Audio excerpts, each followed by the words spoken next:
Here's a few tips when working with full-length mounting track and top lighting track. First, when you're working your way from right to left across your project, it's good to always start with a short piece of mounting track first and then resume using full length. This will allow your connections between the mounting track and the top track to be staggered. Whenever possible, you don't want to have the seam of your mounting track to align with the seam between two pieces of top track.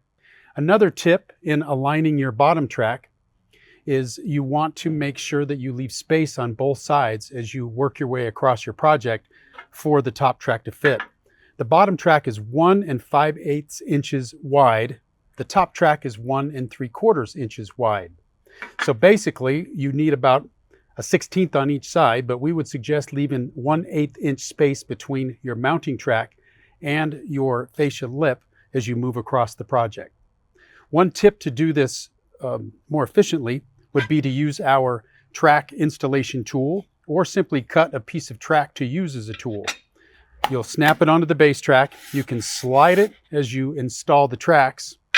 When you come up to an area that needs to be joined, simply slide it across. It'll grab onto the next track and hold it for you as you screw in the screws. Another thing to consider is if you need to drill more holes or add more screws to secure this track, you can simply drill straight through the track with your screw.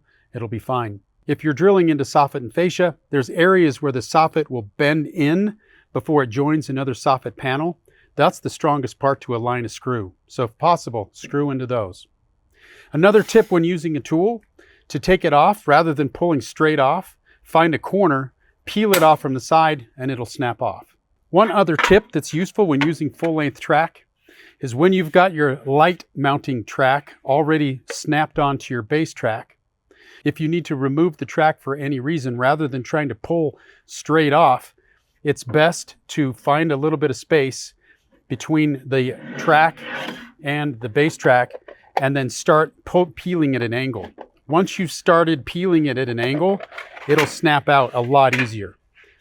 Keep that in mind when you have to remove track.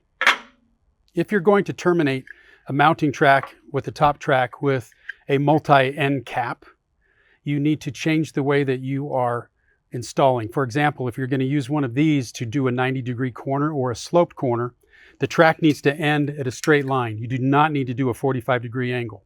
So make sure that if you are planning on doing any sort of the accessories like this, that you take that into consideration before you start working down the roof line and cutting your track.